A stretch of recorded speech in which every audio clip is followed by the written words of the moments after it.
Hello, ladies and gentlemen. Welcome back to Undrafted Opinions, episode, what, 3? 4? 3 or 4? One of those. Yes. This is a bi-weekly podcast / show that we have on the College Avenue channel. I am Richard Verdillo. I'm Jacob Owen. If you don't know what Undrafted is, it's another lens on sports for you guys from our mouths. So before we continue, go ahead and subscribe on the YouTubes. Also, if you're listening on the audio version of this, we do a recording on YouTube at College Avenue channel. Look us up, and also please follow us. And yeah, that's it. Let's get started. All right, this one's gonna be kind of nice and short. We're gonna talk about the U.S. friendly versus France and the new GM that was introduced. And then we're gonna talk about a little bit of MLB, and then we're gonna have some 2-minute minors, and then we are done for the day. Thank God, getting it done. Woo! All right, let's start. U.S. friendly versus France. How are you feeling? How'd you feel about this? I thought it was a really good showing from a really young U.S. Like obviously the last couple of finals that they've had against Ireland and Bolivia. Bolivia, and then Ireland. Yeah. I thought I think this was their best performance of the friendlies that they've had recently, and it was also their best performance against the best team that they played. Like this was fully full on French locked squad and loaded. Like this was La France. This was definitely like a starting, like what you could see from France in at least the group stage. Probably not after this. R.I.P. Olivier Giroud. Yeah. But I was really impressed. I think it was definitely. It wasn't any sort of tactical masterclass. It was definitely a bend but don't break sort of performance. And take a chance at goal. I felt like the U.S. was decently organized, but at the same time, I feel like France was just having a hard time catching that last pass.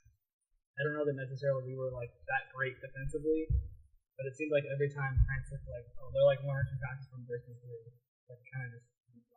Yeah, we had a couple questionable calls on a penalty, I think. I don't think that was a penalty. No, but I'm saying like that was what the headline would show. Yeah. Surprisingly, we did well without Yedlin and Pulisic. Yedlin came on, I think. Yeah, but I'm saying like the starter in a sense. Yeah. Interesting formation as well. We got it was a 5-3-2, right? Something like that. They were wing backs. Yeah. Which was kind of interesting. Because I feel like now that we're stacked at center back, but we have enough to maybe fill that out more often, and it fits the international system or kind of play defensively all the time, and then throw the guys up forward, and we have that blanket. And it opens up for the midfielders as well. Gives them a little bit more freedom. Yeah. The goal that literally like the only way we would have scored that goal is literally the way he scored that goal. Yeah. There's no other way that would have happened. It nutmegged and then somehow got beaten. Nutmeg Sidibe and then somehow beat Hugo Lloris at the near post. Exactly. Yeah. He probably didn't see that coming either. He was like, "Oh, they actually shot it between the legs." It was a really sharp angle too. Exactly, and like it went off of the defender's leg as well, even though it was still nutmeg. But I was pretty impressed. I think these guys are really looking at it in a different way now and saying like, hey guys, this is our chance to show how good we are, and like we want another chance to not just for like to come back, but like, hey, like I'm a player, like let me like this is a thing where we have these guys logged now, and then I think it's also a thing where one thing we've not taken advantage of is playing these guys that don't get a lot of playing time with their clubs, but play them internationally to like open their club's minds or open up another club's mind. Like, hey, wait, I think we need this kind of player, or this is the missing piece we need. So let's move to get them, or let's move to get them into the lineup. So I mean, it's like I said, it's helped out with Bobby Wood. I've said that in the past. And helped out with Yedlin to move to Europe. It's something that we really need to start doing in these international games.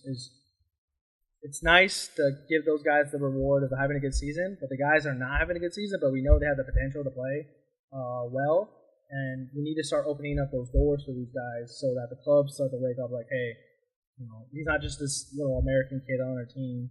This guy can play. He can contribute to the team, and he could be a staple for the team possibly as well, which is what I want to see more of. in all these guys. And all of these guys have a lot of potential. And to support Pulisic as well is what I'm really happy about. But, yeah. I think a little nitpicky here, I guess. I think I would have rather have seen Josh Sargent start the game over Bobby Wood. I think that, like, Bobby Wood is much more of a known quantity, even though he's kind of been struggling at Hamburg recently. And I think I was just curious to see how Josh Sargent handled like a situation like that, like playing like a World Cup team like at their stadium in Lyon. Instead of him, I think he came on like 75th or 80th minute, really like kind of fell into the game. Or he's not going to have much of an impact at all. Right. Yeah. So I would have preferred to have seen him. Bobby Wood was offside like every other time he broke out down the field. But yeah, I think overall it was a really good performance. What was nice to see is it felt like there was that grit there. Yeah, that when there was this like energy, like everyone was trying as hard as they could, and it felt like that. The closest thing to like what I felt when we were watching like the World Cup last time. Mm-hmm. Like these guys want to play. These guys want to wear the U.S. jersey and kiss that badge. I'm sorry, like when we score, like that shit gets me excited. Yeah. Sorry, I gotta bleep that out. Like I'm stoked on this. Like I want these young guys to start playing, man. Like I'm sorry, in with the new, out with the old. Sorry, I said that right. That was that. I had to catch one. In with the new, out with the old? Out with the old, in with the new. Same thing. If anything, the guys that are old, they'll see the new guys coming in. They're like, damn, they're better than us. Shit. Anyways. And then also, moving on, the GM for the U.S. was announced, which was Ernie Stewart. Mm-hmm. Spells it differently, apparently. But yeah, what do you think about this? You had an interesting tweet that you found. Yeah, so there was a tweet from Alexi Lawless maybe like a week ago now. Yeah, that you sent it to me. Basically quoting Ernie Stewart, who is a former U.S. national team player. He's from Alkmaar. He's from Eredivisie. I remember I sent you that. He's the one that got Zardis and not Zardis. Altidore and Johansson. AZ. Yeah. Okay. I am a little bit concerned about what he had to say because what he came out and said was that the failure of the U.S. to qualify in the last World Cup cycle was like kind of just a problem that was in that cycle. Kind of I think maybe alluding to like Klinsmann and Bruce Arena. And then he just, like at the end of it says that like he didn't feel it was like a systematic problem. And I guess at face value, I had a lot of problems with that quote. I think that, I don't know, like right off the bat, I just like didn't agree with him. I think the more that I've thought about it though, maybe I kind of do. I feel like the players, everyone who's like maybe let's say 28 and older, like they came up in a system that's much different than the system that we have right now. I feel like the Pulisic and the Timothy Way has been in France at PSG, but like I think they've come up through like an AYSO and a like middle age adolescent kind of system that's like much different than it was when like the Michael Bradley came through. I feel like maybe we're just now starting to see what our system really is like with like some of these people that are on the roster now. Well, I feel like they're breaking out in Europe instead of breaking out in the MLS and then eventually moving from the MLS to Europe. Because like when you look at Tim Howard, MLS, Clint Dempsey, MLS, Michael Bradley, MLS, Josie Altidore, MLS. I mean, Lyman Donovan, not really, because we went to Munich first and then came back, but in Everton. Well, that was just an awesome. Yeah.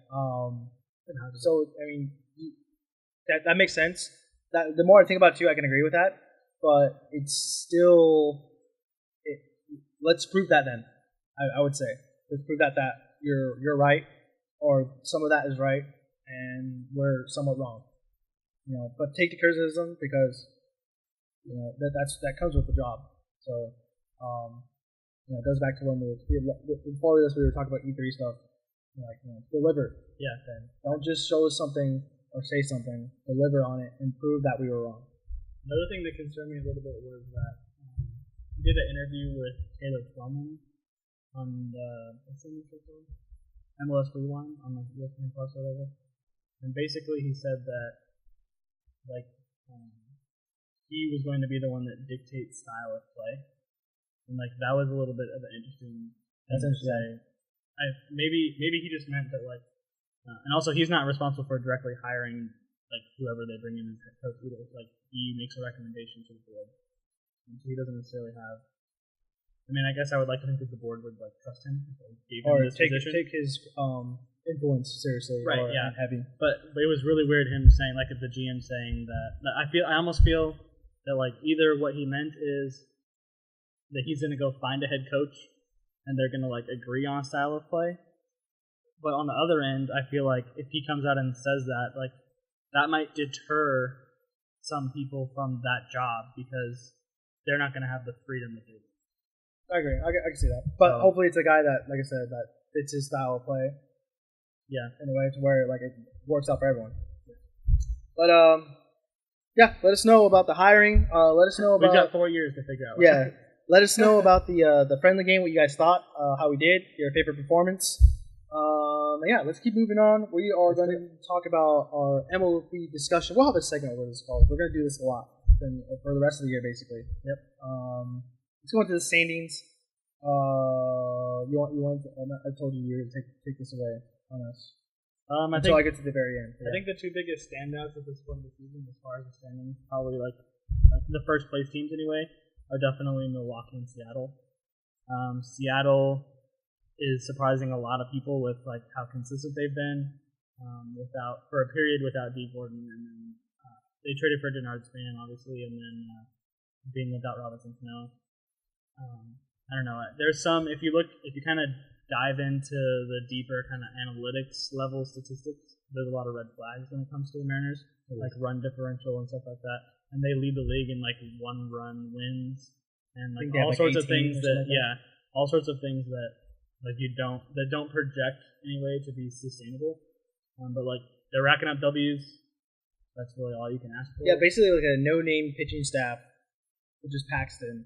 Yeah. Plus, guys that are like Segura was they just brought in not too long ago, right, from Milwaukee. Mm-hmm. Yeah, D. Gordon, obviously he was not there the whole time. They just brought in Span. Obviously, they need the extra fees probably. What's his name? Mitch Henniger, a guy that's hitting well. The guy that's actually forgot where he's leading. I think it's somewhere in like the RBI section of the top 10. He's up there around 50. Yeah, a guy that's just producing runs. He's producing runs. That's what they need, no matter where it's coming from. And it's because you're an Angel fan. It's kind of like disturbing to watch this, and then like we're like, when are we gonna catch these guys? When is it gonna stop? Yeah. I kind of feel like eventually, I don't know, maybe it's just like a bias, but like I feel like it's not, what they're doing now is not sustainable. Yeah.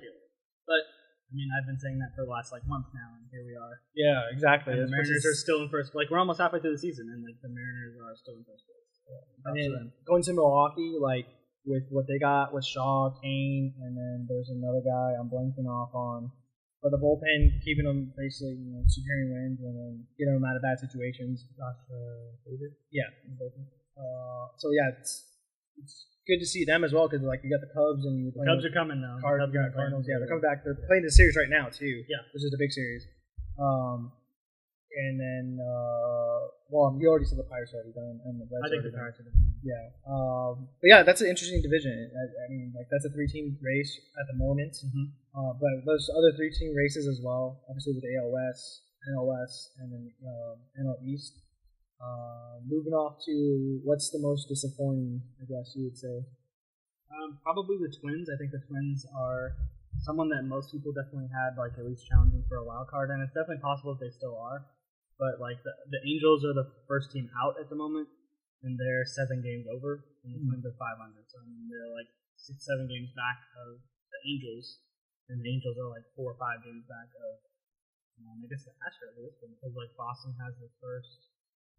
New York is in, so Boston has the first wild card and Houston has the second. We're probably like 4.5, 5 games back of Houston. So. Yeah. So they're looking at like 12, maybe 11, 12 games back. And I think that was a team that they should be performing better. I think they've been unlucky. They signed Lance Lynn in the offseason, which is someone that I really wanted the Angels to pick up. And like in hindsight, I'm really glad they didn't. He's pitching so really terribly. I think they're having a lot of problems with starting pitching. Just Blueberries is the only guy that's really throwing the ball for him. Seems like. Oh, no, never mind. Fuck. No. Not is that Santana? No, I don't know who's pitching well. There's a guy that's pitching decent. Urban Santana's still there. We'll figure it out later. Yeah. But yeah, I mean, even though they could still get into the playoffs. Like they're not that far away from the Indians as well. They're only 5 games behind. They're 5 games under and 5 games behind, which is weird. But yeah, I mean, but the Indians are starting to catch on. It seems like when they play their own division, they're winning games. So I mean, and they're playing them multiple times a year. Yeah. So like when they're playing the White Sox, playing the Tigers, you're playing the Royals all the time, you're gonna get a lot of wins. And that lineup, like. Even you could say 1 to 6, even to 7. It's a good lineup to go through. It's very tough. So I think they obviously have like the most going for them. Let's move on to the East with New York and Boston. And the Yankees and like both of them have just like stacked lineups. With I think the best performer out of those would probably be Betts. And then also JD Martinez, Betts just came back from the DL. Right. JD Martinez, leading the league in home runs. Yep. Should have double checked that because Mike Trout had 3 in the last 2 days. So Trout just got the 20 yesterday, and Martinez was already past 20. 20 was his first one, so he's at 21 yesterday. 22. So they might be tied. Yeah, he's probably. Okay. JD Martinez hitting a lot. Yeah. Exactly. It's good. A lot of crazy. I mean, not just like wall scrapers, like dead center Fenway. And then the both of those lineups, just like 1 through like 9, is like, what the hell, dude? This is stupid. This is like ridiculous. And then plus, you got pitching on with like Severino. Yeah, I forgot to say his last name. And then on the other side, you got Porcello, you got Sale. Price having a decent year for whatever. Better than he's been. Yeah, better than probably his best year for Yeah. So like definitely like they have pieces going for both these teams. And like the Yankees bullpen as well. Yeah. Great pieces in there as well. But yeah, I mean that's gonna be an interesting division how that ends because like I think we both agree one of those teams is gonna win the division and also there's gonna be the wild card. The other one's gonna host the wild card. Yeah, exactly. You want to move to you want to go to the AL West or? I mean, the AL West or the NL West? AL. Stay in the American League. Okay. Well, we talked a little bit about Seattle. I think that like the advanced analytics are not necessarily in their favor. Not to say that like that's the way their season's going to end up, but because the advanced analytics have been against them for a while now. Here they are still in first place in the AL West. Houston is they have 1 through 4. For sure, if not 1 through 5, like they have one of the best rotations that you could possibly have for like the number of spending. Justin Verlander and Garrett Cole are pitching just like incredible every time they go out there on the mound, and that's another team that has just like a ridiculous thing. They can hit you everywhere. Correa, Gaddis. Who else? Let's go Gurriel.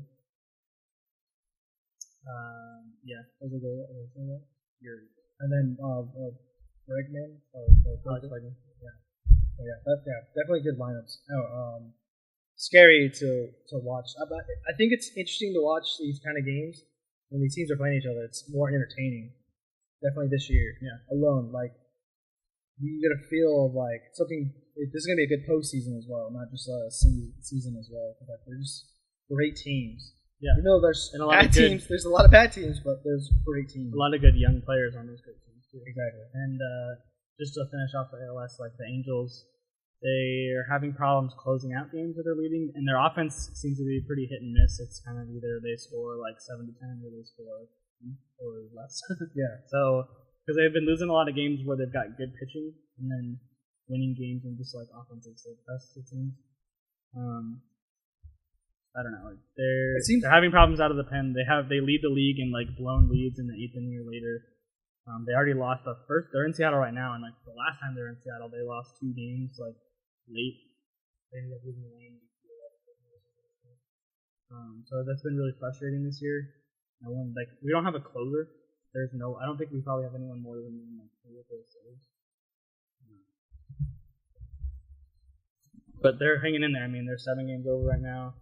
They're like the first team out. Their last 10, they're 7-3, and which is good. It's going to be interesting to see what happens over the next couple of weeks. without Shohei Ohtani. It's looking more and more. Pedro Gomez put out a report for ESPN a few years ago that basically said that not only is he going to miss the rest of this year, he's going to miss all of next year. So, so it's not. It's like extended. Pedro Gomez. The Angels have denied it, but Pedro Gomez reported that his inside source or whatever told him that he's going to touch him. Wow. So and I thought it was just a blister. It's a blister and they that. pulled him with a blister, and then the day after they announced that he had a grade 2 UCL sprain, which was the tendon that they operated for Tommy John, and that he received a stem cell injection, and they were going to reevaluate him in 3 weeks. And then a couple of days after that, Pedro Gomez was on SportsCenter and said that he's hearing that it's going to be Tommy John, and the Angels came out of no doctor has told us that yet. So, but I don't know. I think I actually side on Pedro Gomez's. You're pessimistic about this. I am, but I trust the Pedro Gomez's, the Ken Rosenthal's, the Buster Olney. If they have something to say, I trust that they've vetted their information. So that's going to be a big loss because Ohtani is not only their best pitcher, he's also their third or fourth best bat in that lineup. So I would say there's third or second best bat. Simmons is hitting really well this year. He's up above 330. Because Simmons is hitting well. I'm saying period. After this year, consistently, Ohtani would be hitting better than Simmons. Maybe another thing, just kind of a little deeper inside baseball, I guess, is Ohtani is with Cole Calhoun not performing at all. Ohtani's basically their only left-handed bat. Oh, that's right. Yeah. So we're gonna have a very right-handed heavy lineup, and that produces. And Calhoun's on a DL too. Yeah. So that we have Luis Valbuena, Jose Fernandez, who's they just called up from AAA. That's left-handed. So look at them. The analytics are not in our favor either. I mean, would you say that they're going to make some moves to try to make a run or no? I guess as a neutral, I would say yes. I expect them to make a move to try to make a run. I would say as a fan, as just me personally, as an Angels fan, I think I would rather see them do what they just come back next year. Okay. I think that maybe you can get Ohtani back at some point next year. Kinsler, we're paying Kinsler $11 million right now, and his contract is up at the end of this season. And Garrett Richards' contract is up at the end of the season. So if we want, we'll have space available. So I think I kind of just want to see them do it. Maybe add an arm in the bullpen. But I at the same time, I don't think that we have enough we don't have a good enough farm system to make the moves that they need to make, which is why I'm okay if they decide to hold. Okay. All right, let's move on to the NL. Okay. We got what do you want? We covered the Central a little bit already because of Milwaukee. Okay. So the NOS, Diamondbacks they definitely got off to a super hot start. They've definitely come back down to earth a little bit because they I think they set the NL record for consecutive series won to start a season or something. They won their first 11 series or something. So they at least won 2 out of 3. Okay. So they were doing really well. Paul Goldschmidt is really struggling for them. AJ Pollock has really been carrying. I think within the last 5 games, I know he had 2 home run games. I think. Yeah, the season though, his average is average power. Everything has been a lot. Maybe starting to heat up. We'll see. And the Dodgers have really been the story, I think, right now in the NOS. They had a really at one point, more than a month into the season, they were projected, or at their current pace, they would have lost 4 games in the Marlins, and they've definitely rebounded. We just found out today that Walker Buehler has fractured rib, so who knows how long. He'll probably miss, I'd say, at least 3 to 4 weeks. And Kershaw, who knows? Yeah, that's happening. And I don't really feel personally that the production that they're seeing from both Ross Stripling and from Matt Kemp is something that is sustainable. Yeah. I think there's a reason they got rid of Matt Kemp. There's a reason that Matt Kemp didn't hit the ball very well in San Diego and didn't hit the ball very well in Atlanta. And I mean, hopefully he can keep it up. I mean, good for him. But he's batting cleanup in their lineup right now, and I just don't know that that's okay. East. Yeah, let's go with the East with the young Atlanta Braves. Yeah, I've been really impressed with them so far. Yeah, like I think Albies was leading the league in like extra base hits. It was like had a stat that was resembling Mickey Mantle's like rookie year, which was like pretty impressive. Yeah. But yeah, I mean that lineup too. You got 4 solid hitters for sure. You got decent pitching. That they can make a really good run, not just for the division, but into the playoffs. I feel. Yeah. But you got Washington right behind them, who been in the playoffs. This is going to be like I told you, this is probably their last year. A lot of the guys on their last year, they're going to be in Bryce Harper. Yep. I think they'll probably be one of those. Same thing with the NL or AL situation, with one of these teams probably winning the league or the division, and then one getting to the wild card spot. Yeah. Either the top spot or the second spot. Yeah. Philadelphia, pretty impressive too. We got Crawford, you got Herrera, you got Santana. Decent lineup, or more than a decent lineup. And Arrieta leading on with the starters. Yeah, Arrieta and Nola pitching really well. Yeah. There's been some really interesting statistics coming out of Philadelphia recently. So they hired Gabe Kepler as their head coach in the offseason. He's very, very analytics oriented. And Jake Arrieta had a post-game interview after his last start, maybe a week ago, and was basically complaining about the shifting. The Phillies, when you see shifting, when you're watching, you kind of think that every team kind of does the same thing, but that's not the case. And the Phillies actually have a negative, or the opponents have a higher batting average against the Phillies when they shift than when they don't. And it's Jake Arrieta came out complaining about this basically, if people just played their natural positions, they would be doing better. And then the statistics actually back him up. It's kind of weird. So maybe they'll maybe they'll lean not so much into the analytics for the next month or so, maybe up until the All-Star break, to see how it goes. Because for whatever reason, obviously the analytics kind of have driven baseball into this shift-oriented defense. Well, I think too, when you look at it, when you have to shift, you got to throw it in a certain spot too as well. So not having that the openness to play with the strike zone has really hurt that kind of play style. Mm-hmm. So not having a certain pitch in a certain part of the plate, where maybe that's where your best spot for you is now taken away from you. So right, yeah. That's an interesting look at that situation. Yeah, and seeing how analytics isn't benefiting or isn't working. Right. Yeah. In the Phillies case, it's not. It's kind of backfiring on them. And then Washington, doing better recently, and they're doing better despite the fact that Bryce Harper is only hitting 226. He's still producing a lot of home runs and him and RBIs. Him, Trout, and Judge are leading the league in amount of pitches they've taken, just because of the walks. Yeah, I know Trout's up there for sure. Yeah. So I'm sure that Bryce Harper will heat up a little bit, just average wise, and that'll definitely help. I think that's what's going to end up pushing the National League. And they have with Max Scherzer on the mound, bona fide ace. He's incredible. And Strasburg behind him, too. Yeah. Although I think Strasburg is about to hit the DL. He was pulled from his last start. Oh, that's not good. All right, so we're gonna go into leaders. Kind of not too quickly, but kind of quickly. Let's go with just AL and then we'll go NL. Or do you want to just do pitching? I'm going to hit AL, NL, Cy Young, AL, NL. Okay. And we can do our power rankings. You broke down a big old list over there. No, you're good. You got this. Well, I thought you were going to continue. No, I got it. So in the AL, we've got Kluber, Verlander, Garrett Cole, Luis Severino, Chris Sale, Carrasco, and Rick Porcello. It's kind of the people that have they're at the top of the ERA with wins right now in the AL. To me, Corey Kluber has been pitching a lot better recently, but for me, I would have to probably put Verlander 1, Sale 2, as far as the Cy Young vote right now at this point in the season. I just feel like Verlander has had a ridiculous renaissance. I feel like the Tigers probably feel like they should ask for a little bit more in the trade.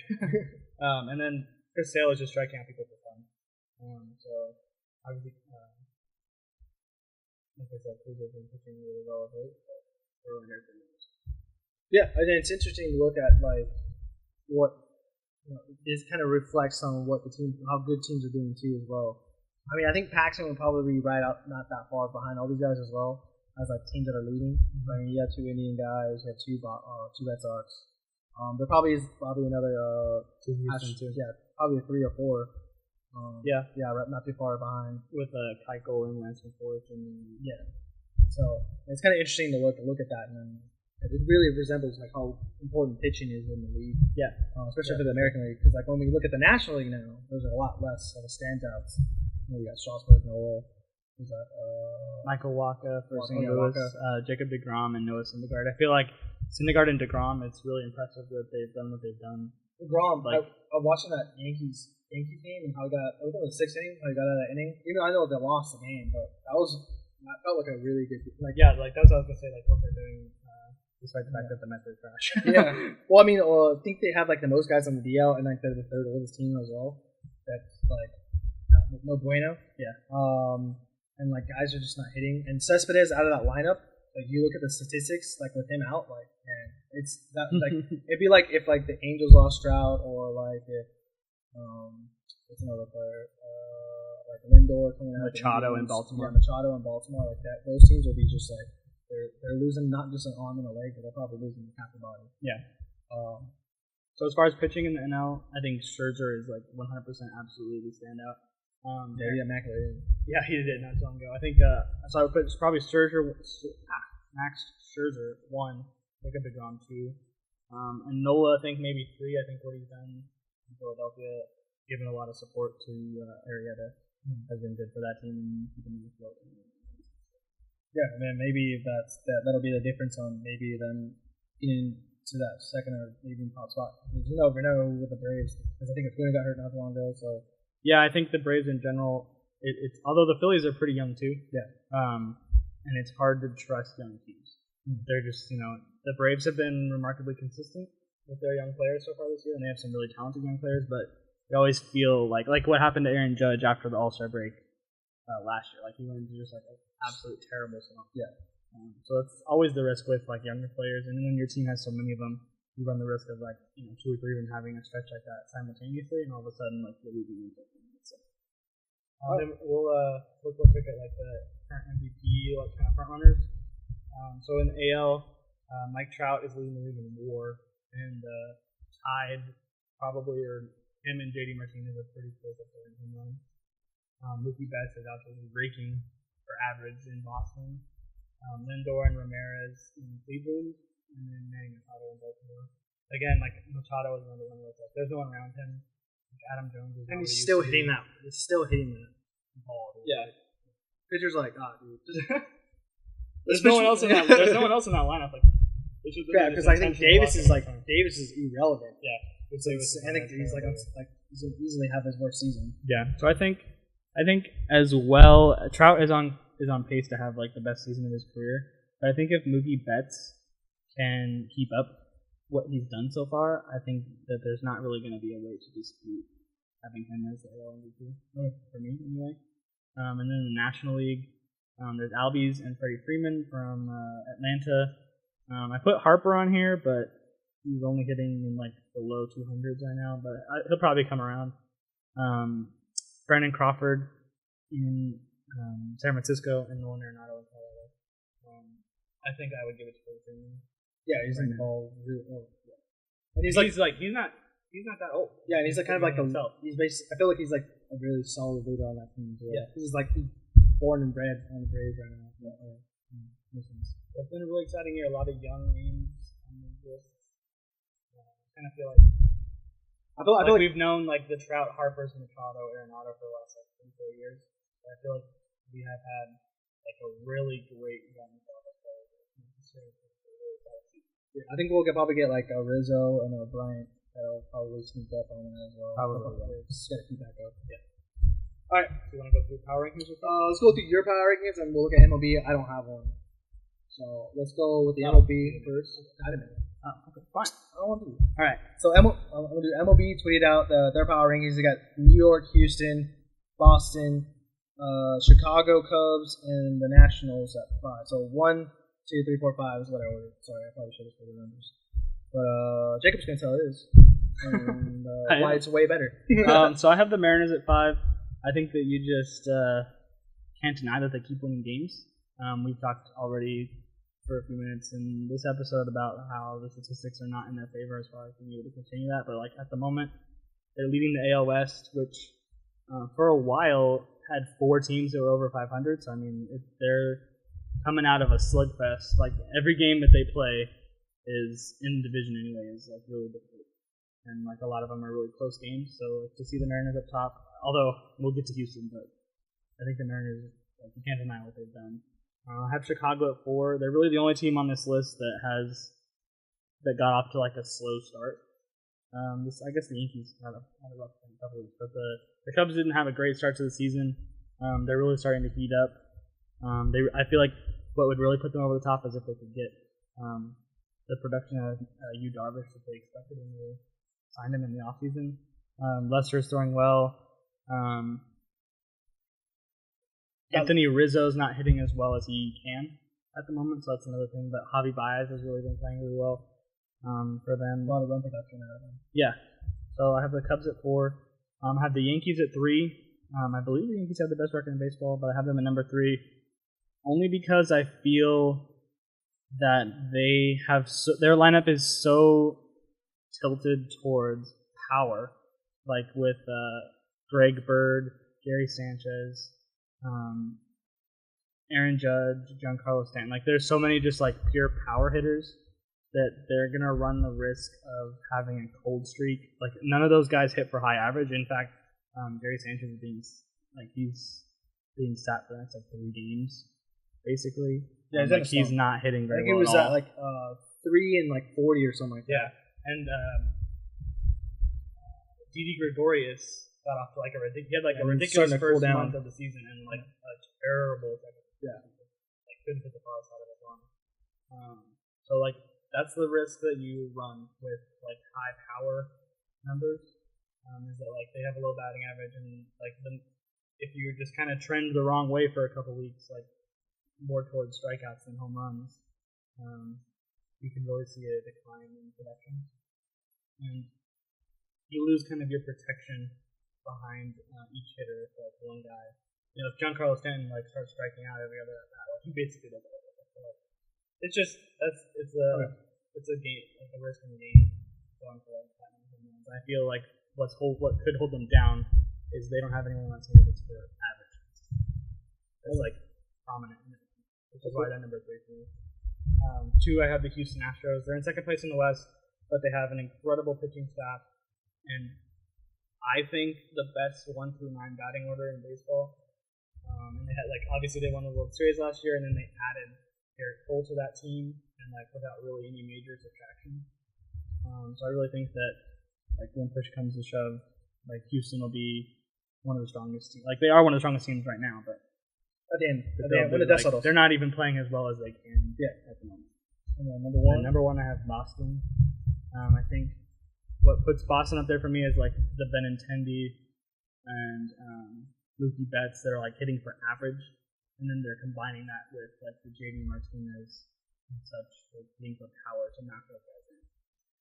They don't rely so much on any one thing. Plus, better starting pitching as well. Yeah, and they have better starting pitching, and they have a much more balanced lineup as far as average and power and righty and lefties. So, okay, that makes sense. I like it. Tweet that at MLB. So yeah, get it. So that's been oh no, never mind. No, we got 2-minute minors real quick. Yep. NBA Finals. Cavs swept. The whole thing came out about J.R. Smith, the whole debacle. Apparently LeBron James has a broken hand because he punched a whiteboard after Game 1. That makes sense. So that's gonna be the excuse for the series now. Yeah, basically it's also, if LeBron James didn't have a broken hand. I think there's a drop in ratings as well. Probably, especially after Game 2, everyone's like, all right, this is over. Yeah, I know, because I think I have to double check. I'll look at the numbers, but I think that's dropped. But yeah, moving on. NHL. Caps over the Knights. Got the Caps on. Yeah, I know. Everyone in the NHL that was not a Vegas Knights fan just very grateful that I guess on this maybe Vegas nights and Pittsburgh happy with the Nationals as well. For the Capitals.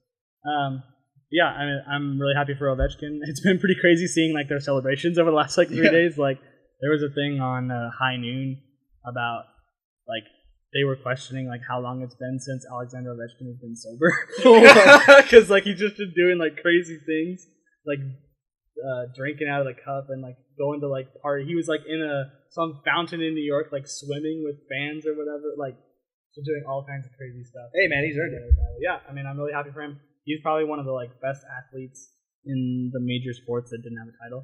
Yeah, for sure. Yeah. Yeah. So I'm like good for him that they finally got one. Yeah. All right, that's been 2 Minute Miners, guys, and that's been Undrafted Opinions. If you didn't know, if you're listening on the audios, we are on the YouTubes at College Avenue. Go ahead and check that out.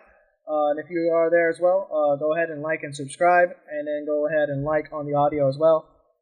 Give us a 5-star review as well. I don't know what else to say after that, because we've been done after this. I've been Richard Rodillo. I'm still Jacob Wood. And we'll see you at the end of the week, hopefully. We don't have any other technical issues. But yes, we'll see you guys later. Bye.